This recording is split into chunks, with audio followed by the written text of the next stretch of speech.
अस्सलामु अलैकुम वरहमतुल्लाहि वबरकातुह नहमदुहु व नुसल्ली अला रसूलिहिल करीम अम्मा बाद। आज की हमारी वीडियो का उन्वान है रोज़ी में बरकत के लिए नबवी नुस्खा। एक दो दिन पहले मैंने एक वीडियो बनाई थी जिसका उन्वान था बुरी मौत से बचना हो तो क्या किया जाए। तो उसका मैं खुलासा पेश कर देता हूँ कि बुरी मौत से बचने के लिए आप अगर सदका करते हो, किसी भी मिस्किन को सदका करते हो तो अपने हाथ से दिया करें। ये नहीं कि किसी को दिया और कि जाओ मिस्किन को देकर ऐसा है, खुद जाओ, खुद अपने हाथ से दो तो बुरी मौत से हिफाजत होती है।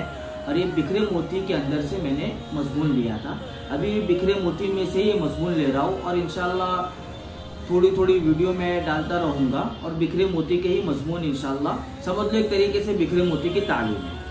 तो आज का मजमून है रोज़े में बरकत के लिए नबवी नुस्खा।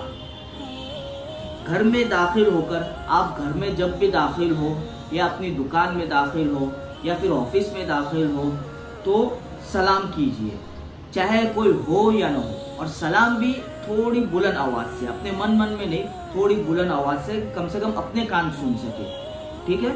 सलाम कीजिए चाहे घर में कोई हो या ना हो। फिर एक मरतबा दुरूद शरीफ पढ़ना है, दुरूद इब्राहिमी पढ़ लो या जो भी दुरूद आपको आता हो। फिर एक मरतबा सूरह इखलास पढ़ना है। टोटल 3 काम करने हैं, एक तो सलाम करना है, फिर दुरूद शरीफ पढ़ना है, फिर सूरह इखलास पढ़ना है। या आप अमल शुरू कीजिए। काफ़ी लोगों के मैसेज आते हैं कि कितने दिन करना है, दिन की कोई कैद नहीं है, बस इसको मुस्तकिल चालू रखना है। ये अमल जिसको जिसको बताया है, काफ़ी लोगों के मैसेज आए, अल्हम्दुलिल्लाह उनको बहुत फ़ायदा हुआ।